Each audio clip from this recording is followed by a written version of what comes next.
stamping friends, Jackie Bolhuis with Klomp & Stampers, and I have a very short video today that's just going to give you a few little tips for putting together the cards in the Ribbon of Courage card collection, online class, and card kit.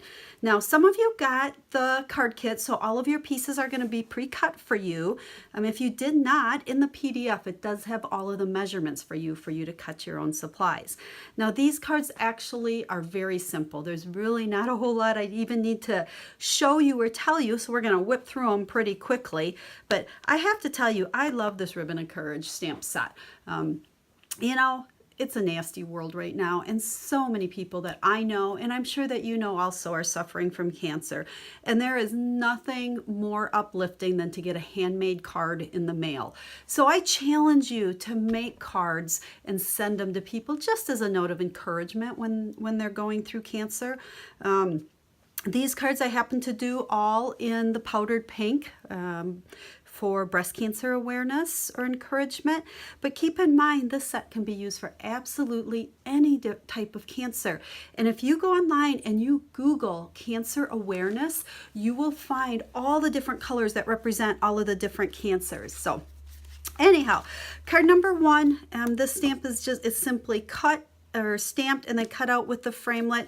One little tip with these, because they are the red rubber, at first I had a little trouble stamping with this ribbon because it's that big bold image and you need to make sure that your ink is sticking to the rubber really well. I always take on these bold stamps just a nail file, an emery board, and I will rough them up good. I kind of go in, all directions, and then clean it with some Stampin' Mist, and it's going to take your ink a whole lot better. So do that, especially with this ribbon. I really needed to do that. Flutterbys, or Fluttering, I guess is the name of the embossing folder I used, but you could use any embossing folder. I just thought the butterflies went really well with this one. And then, as always, lots of dimensionals. I did pop up the Courage or the ribbon here with dimensionals, as well as my circles. So there's the first card. Here's the second one. Again, very simple. Our ribbon, this time I used the ribbon that has the flower and the hearts in it, and I did stamp powder pink on powder pink. Just gives it that really nice soft look. Stamped it, cut it out, also stamped and cut out a heart. We're good to go with that one. Now the third one, I did some random stamping on the back here with the heart, the flower, and the courage. Just a little tip when you're doing random stamping, and I don't have a piece here to show you, but say you just have this piece of Whisper White here and you're stamping. When I do random stamping, I like to stamp, twist, stamp, twist, and keep just moving your cardstock around as you do each image. That will make it very easy to get everything going randomly in different directions. Otherwise, if you're trying to stamp this way and then that way and try to twist your hand, you become a pretzel. So that's your random stamping tip. The ribbon is embossed in white on the powdered pink and cut out. If you don't know how to heat emboss, let me know. I have a different video that will show you everything you need to know for that. Our words with the little heart underneath it. So that's number four. Let's not forget number four. This one, I just did a little bit of a fun fold here.